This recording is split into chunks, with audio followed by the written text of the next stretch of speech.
Are you against cameras in the courtroom like Justice Rehnquist was? Well, you know, my new best friend, Senator Thompson, assures me that television cameras are nothing to be afraid of. But I don't have a set view on that. I do think it's something that I would want to listen to the views of, if I were confirmed, to my colleagues. I would suggest then to the chairman that we move quickly on that bill before he's got an opinion on it. And with that, John Roberts responded to the perennial question asked of Supreme Court Justice nominees: do you support TV cameras in the court? On September 14th, 2005, it was Senator Charles Grassley, a Republican from Iowa, doing the asking. John Roberts was nominated by President George W. Bush to replace William Rehnquist as Chief Justice. You heard Judge Roberts mention Senator Thompson. He was referring to the man sitting behind him and offering political advice for his nomination: former Senator Fred Thompson, a Republican from Tennessee. Fred Thompson was also an actor. He starred in the TV show Law & Order and movies like No Way Out, Hunt for Red October, and Die Hard 2. Every current justice has been asked during his or her confirmation hearing in the Senate Judiciary Committee, do you support putting TV cameras in the Supreme Court? In this episode of C-SPAN's The Weekly, as we settle in for the next Supreme Court Justice nomination hearing, we'll hear all of their answers, or more accurately, non-answers, or even more accurately still, positive answers which really haven't mattered.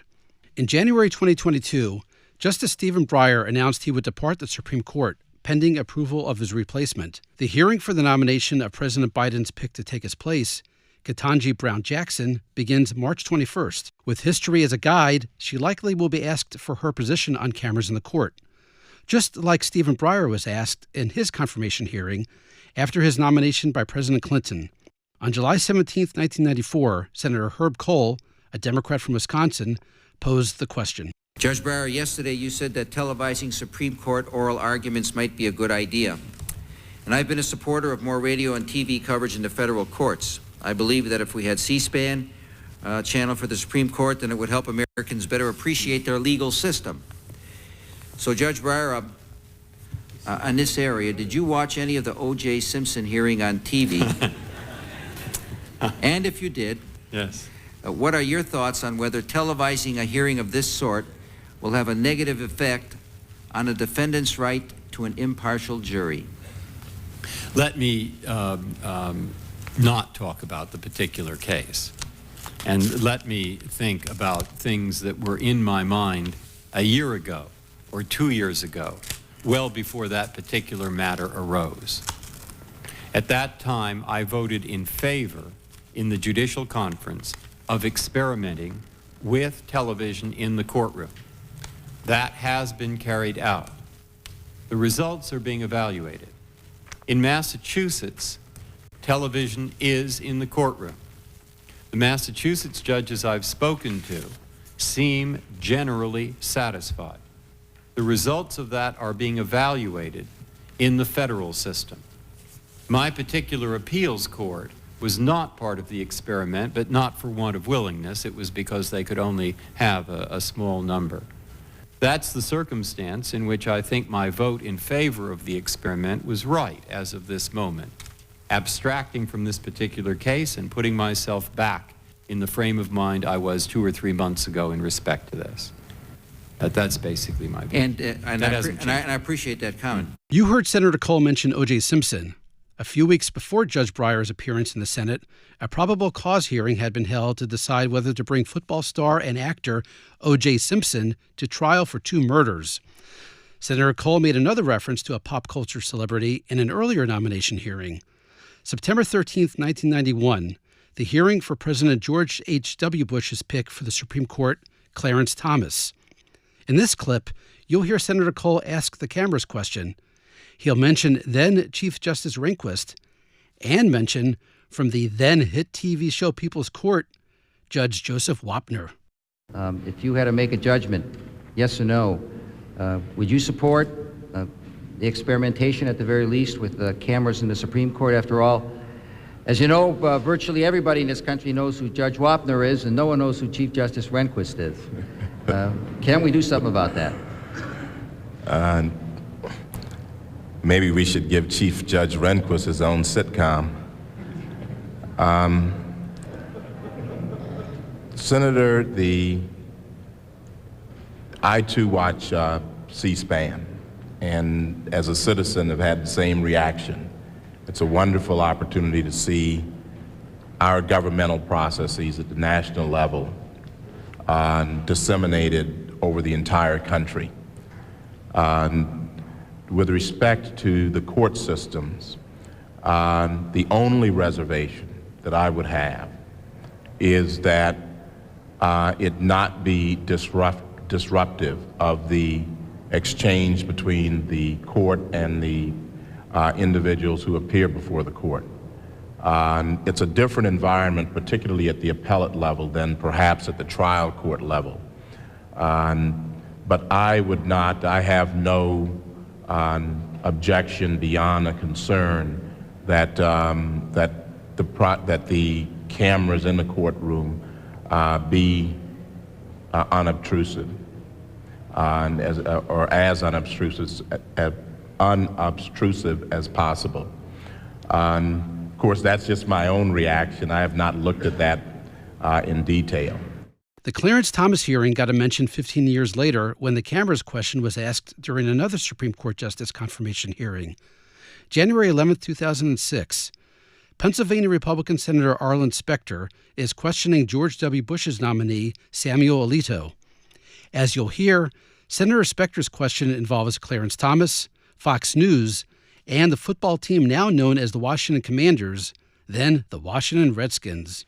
Brett Hume was on Fox News talking about going to a Redskins game in 1991 when Justice Thomas was being confirmed, and how he had his earsets on to listen to the proceedings. I think Senator Leahy was questioning Professor Hill at that particular time. But how about it? Why shouldn't the Supreme Court be open to the public with television? Well, I had the opportunity to deal with this issue actually in relation to my own court. A number of years ago, all the courts of appeals were given the authority to allow their oral arguments to be televised if they wanted, and we had a debate within our court about whether we should allow television cameras in our courtroom, and I argued that we should do it. I thought that it would. It would be a useful Really? You've educational... taken a position on this issue? Well, I did, and this was one of the matters on which I ended up in dissent in my court. I think the majority was fearful that our Nielsen numbers would be in the negative. Could you promise the same result? Could you promise the same result if confirmed to be a dissenter? Were the court allowed TV? Be careful how you answer. Be careful how you answer everything, as you have been. The issue is a little bit different in the Supreme Court, and it would be presumptuous for me to talk about it right now, particularly since I think at least one of the justices has said that a television camera would make its way into the Supreme Court courtroom over his dead body, so I wouldn't want to comment on it. Justice Souter, but quite a few of his colleagues have been on television. Well, let me ask you this, Judge Alito. I know what the answer will be with 7 seconds left. Will you keep an open mind? I will keep an open mind despite the position I took on the Third Circuit. Open mind indeed. The exact same words later from Neil Gorsuch. He was President Trump's first of 3 nominees for the Supreme Court. During his March 22, 2017 confirmation hearing, Neil Gorsuch gets the camera's question from Senator Amy Klobuchar, Democrat from Minnesota. At the end of this clip, you'll hear Senator Klobuchar invoke Justice David Souter, who was famously and adamantly against cameras in the Supreme Court. So what is your opinion on having cameras in the Supreme Court? Senator, that's a very important question. I appreciate the opportunity to discuss it with you. I come to it with an open mind. It's not a question that I confess I've given a great deal of thought to. I've experienced more cameras in the last few weeks than I have in my whole lifetime, by a long, long way. And I got to admit, the lights in my eyes are a bit blinding sometimes. So I'd have to get used to that. But would you favor it or not? Senator, I would treat it like I would any other case or controversy. That's what I could commit to you, that I would want to hear the arguments. I know there are justices on both sides of this issue, right? Yeah, I think Justice Souter said over his dead body would they have cameras, but I was hoping that things have changed. Justice David Souter got another mention on October 14th, 2020.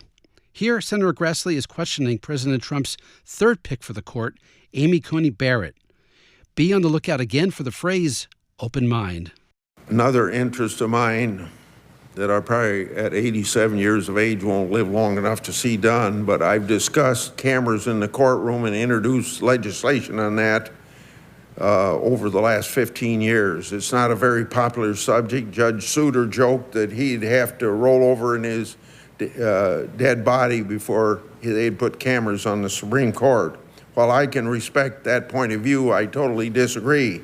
Many of us believe that allowing cameras in the courtroom would open the courts to the public and bring about a better understanding of the judiciary.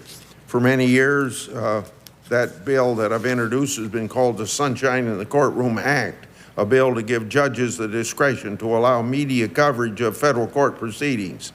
I'm also a co-sponsor of Senator Durbin's bill to allow cameras in the Supreme Court. I understand that the Seventh Circuit Court of Appeals, where you currently serve, adopted procedures to allow requests for video recording of oral arguments as well as public release of the recordings. That's correct. Has your court had any problems with these procedures? What are your views on allowing cameras in the courtroom? If confirmed, would you keep an open mind about allowing cameras in the Supreme Court? I would certainly keep an open mind about allowing cameras in the Supreme Court.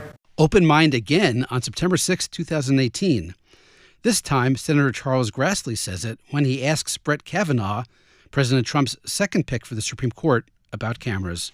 Would you keep an open mind on cameras in the courtroom? Or if you have strongly held views on it, don't be afraid to tell me.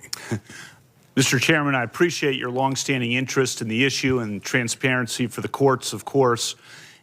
I'll tell you what we've done on my court briefly and then tell you some general thoughts going forward if I were to be confirmed. On our court, we've gone from audio release at some date much later.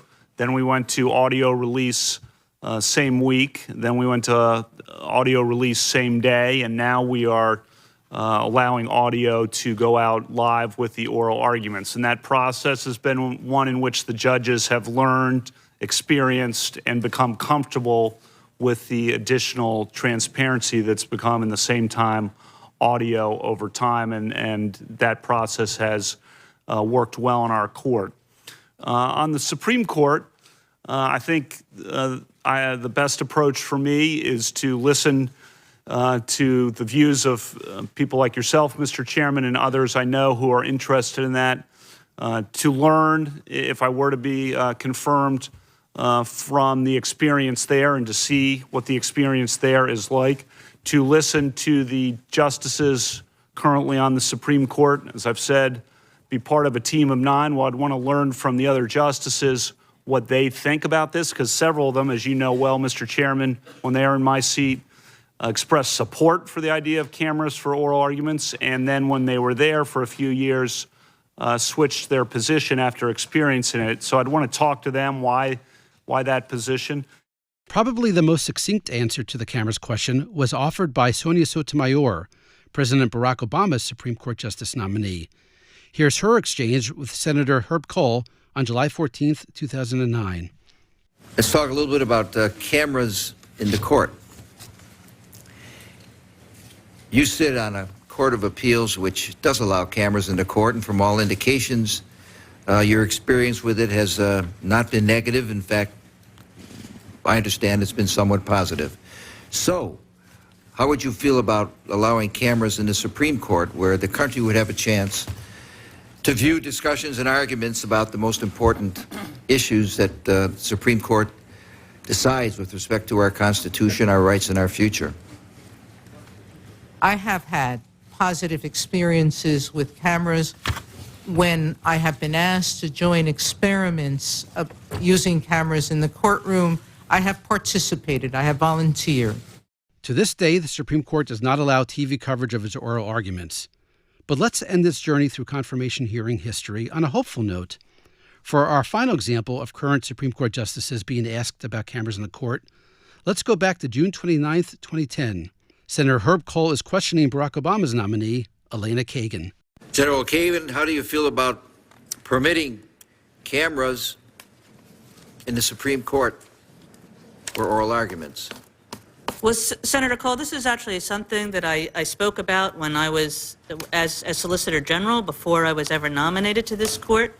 So I have expressed a view on this question, and I recognize that some members of the court have a different view, and certainly when and if I get to the court, I will talk with them about that question.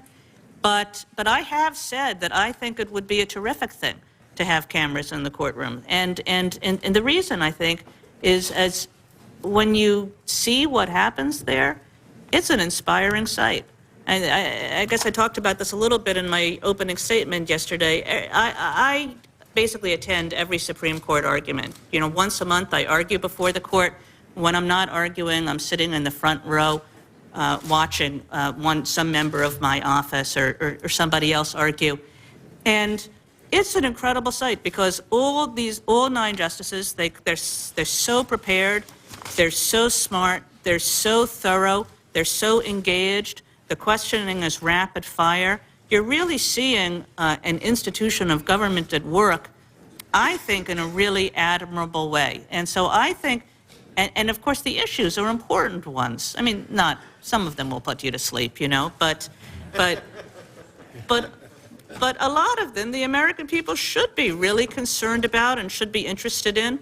And so I think it would be a great thing for the institution, and more important, I think it would be a great thing for the American people. Turns out a majority of the American people agree with now Justice Elena Kagan. C-SPAN just released a survey of American attitudes about the Supreme Court. In March 2022, we polled over 1,000 likely voters. When asked whether the U.S. Supreme Court should allow television coverage of its oral arguments, nearly 2/3, 65% of those surveyed agreed, yes, it should.